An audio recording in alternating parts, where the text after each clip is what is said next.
ಈಗಾಗಲೇ ನಾವು ಬರೋದಕ್ಕೆ ಕಾರಣ ಏನು ಅಂದರೆ ಮಾನ್ಯ ಉಪಮುಖ್ಯಮಂತ್ರಿಗಳನ್ನು ಅವರನ್ನೇ ಕೂಡಲೇ ಮುಖ್ಯಮಂತ್ರಿಗಳಾಗಿ ಕೂಡಲೇ ಎಐಸಿಸಿ ಅಧ್ಯಕ್ಷರಾಗಲಿ ಕಾಂಗ್ರೆಸ್ಸಿನ ವರಿಷ್ಠರಾಗಿರ್ತಕ್ಕಂಥ ಶ್ರೀಮತಿ ಸೋನಿಯಾ ಗಾಂಧಿಯವರು ರಾಹುಲ್ ಗಾಂಧಿಯವರು ಕೂಡ ಸೇರಿ ಈಗಾಗಲೇ ತುಂಬಾ ಸಮಯ ಲೇಟ್ ಆಗಿದೆ. ಅವರು ಕಾಂಗ್ರೆಸ್ ಪಕ್ಷಕ್ಕೆ ದುಡಿದಿದ್ದಾರೆ. ಆ ದುಡಿದಕ್ಕೆ ಅವ್ರಿಗೆ ಕೂಲಿ ಕೊಡಬೇಕು. ಈಗಾಗಲೇ ತುಂಬಾ ಲೇಟ್ ಆಗಿದೆ. ಎಷ್ಟೊಂದು ಕಾಯಬೇಕಾಗುತ್ತೆ. ಒಂದು ವೇಳೆ ಇದೇ ರೀತಿಯಲ್ಲಿ ಡಿ ಕೆ ಶಿವಕುಮಾರ್ ಅವರನ್ನ ಮುಖ್ಯಮಂತ್ರಿ ಮಾಡದೆ ಮುಂದುವರಿಸಿಕೊಂಡು ಹೋಗಿದ್ರೆ, ಈಗ ಏನ್ ಹೇಳ್ತಾ ಇದ್ದಾರೆ, ಪಂಚರಾಜ್ಯದ ಚುನಾವಣೆ ಅಂತ ಹೇಳ್ತಾರೆ. ಅದಕ್ಕೆ ಮುಂದೆ ಯುಗಾದಿ ಅಂತ ಹೇಳಿದ್ರು, ಅದಕ್ಕೆ ಮುಂದೆ ಮಕರ ಸಂಕ್ರಾಂತಿ ಅಂತ ಹೇಳಿದ್ರು. ಸೊ ಎಷ್ಟೊಂದು ದಿನ ಕಾಯಬೇಕಾಗುತ್ತೆ. ಆದ್ರಿಂದ ಅವ್ರನ್ನೇ ಕೂಡಲೇ ಮುಖ್ಯಮಂತ್ರಿ ಮಾಡಲೇಬೇಕು ಅಂತಕ್ಕಂಥದ್ದು ನಮ್ಮೆಲ್ಲರ ಒತ್ತಾಯ. ಅದನ್ನ ಜೊತೆ ಮೇ ತಿಂಗಳಲ್ಲಿ ಅರಮನೆ ಮೈದಾನದಲ್ಲಿ ಮಠಾಧೀಶರ ಮಹಾಸಭೆಯ ನೇತೃತ್ವದಲ್ಲಿ ಒಂದು ಬೃಹತ್ ಸಮಾವೇಶವನ್ನೇ ಮಾಡೋದಕ್ಕೆ ನಾವು ಚರ್ಚೆ ಮಾಡಿದ್ವಿ. ಮಾಡಿ ಅಂತಕ್ಕಂಥದ್ದು ಕೂಡ ಅವರು ಡೇಟ್ ಫಿಕ್ಸ್ ಮಾಡಿ ಅಂತಕ್ಕಂಥದ್ದನ್ನು ಕೂಡ ಹೇಳಿದ್ದೀವಿ. ಮತ್ತೆ ಮಠಾಧೀಶರ ಮಹಾಸಭೆಯವರು ಫಸ್ಟ್ ಬಂದಾಗ ನಮಗೊಂದು ಭರವಸೆಯನ್ನ ಕೊಟ್ಟಿದ್ರು. ಎಲ್ಲ ಹಿಂದುಳಿದ ಸಮುದಾಯದ ಸ್ವಾಮೀಜಿಗಳಿಗೂ ಕೂಡ ಬ್ಯಾಂಗ್ಳೂರಿನಲ್ಲಿ ಅವರು ಒಂದು ಸೈಟ್ ಅನ್ನೇ ಅಂದ್ರೆ ಬಂದಾಗ ಉಳ್ಕೊಳ್ಳೋದಕ್ಕೊಂದು ವ್ಯವಸ್ಥೆ ಮಾಡಿ ಕೊಡ್ತೀನಿ ಅಂತ ಹೇಳಿದ್ರು. ಅದಕ್ಕೂ ಕೂಡ ಆದೇಶ ಮಾಡಿದ್ದಾರೆ. ಮತ್ತೆ ಇವತ್ತು ಬರೋದಕ್ಕೆ ಬೇರೆ ಒಂದು ಕಾರಣ ಇದೆ.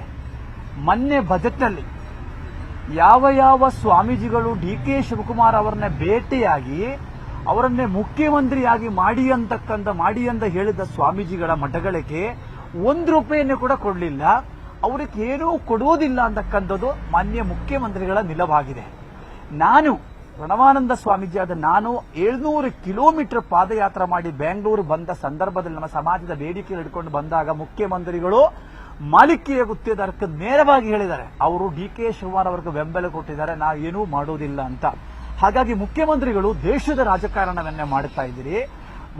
ಡಿ ಕೆ ಶಿವಕುಮಾರ್ ಅವರು ದುಡಿದದಕ್ಕೆ ನಾವು ಕೂಲಿ ಕೇಳಿದಂದ್ರೆ ನಮ್ಮನ್ನೇ ಕೂಡ ಟಾರ್ಗೆಟ್ ಮಾಡಿದ್ವಿ ಅಂತಕ್ಕಂಥದ್ದು ಕೂಡ ಇವತ್ತು ಎದ್ದು ಕಾಣುತ್ತಾ ಇದೆ.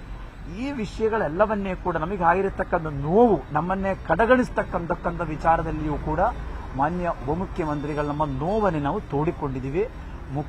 ಉಪಮುಖ್ಯಮಂತ್ರಿಗಳಿಗೆ ಹೇಳಿದ್ದಾರೆ, ಸ್ವಾಮೀಜಿ ಎಲ್ಲವನ್ನೇ ಸರಿಯಾಗುತ್ತೆ ಅಂತ ಮಾತನ್ನ ಅವರಿಗೆ ಹೇಳಿದ್ದಾರೆ. ಅದಕ್ಕೋಸ್ಕರ ಅವ್ರನ್ನ ಭೇಟಿ ಮಾಡಿ ನಾವು ಬಂದಿದ್ದೀವಿ.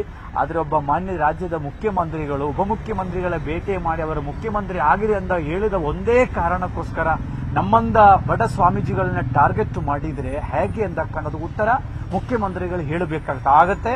ಆದರೆ ಇನ್ನೊಂದು, ನಮಗೇನೂ ಕೊಡ್ಲಿಲ್ಲ ಆದರೂ ಕೂಡ ₹1 ಇಲ್ಲಾದರೂ ಕೂಡ ಬಜೆಟ್ ಅಲ್ಲಿ ಕೊಡ್ಲಿಲ್ಲ ಆದರೂ ಸಹ ನಮ್ಮ ದಲಿತ ಮಠಾಧಿಪತಿಗಳಿಗೆಲ್ಲರಿಗೂ ಜಾಗೆಯನ್ನ ಕೊಟ್ಟರು.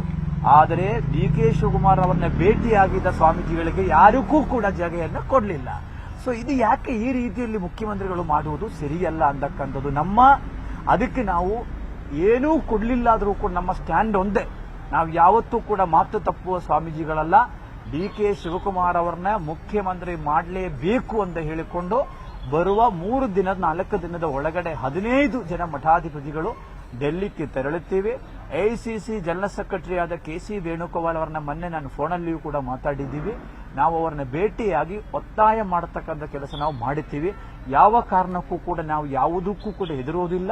ನಮ್ಮ ನಿಲುವು ಒಂದೇ. ಯಾಕೆಂತಂದ್ರೆ ಡಿ ಕೆ ಶಿವಕುಮಾರ್ ಅವರು ದುಡಿದಿದ್ದಾರೆ, ಪಕ್ಷಕ್ಕೂ ದುಡಿದಿದ್ದಾರೆ. ಅದು ಅವರು ಈಗಾಗಲೇ ಮಾನ್ಯ ಮುಖ್ಯಮಂತ್ರಿಗಳು ಒಂದ್ಸಲ ಮುಖ್ಯಮಂತ್ರಿ ಆದರು, ವಿರೋಧ ಪಕ್ಷ ನಾಯಕರುಗಳಾದರು, 2ನೇ ಸಲ ಈಗ 3ನೇ ವರ್ಷ ಮುಖ್ಯಮಂತ್ರಿಗಳಾದರು.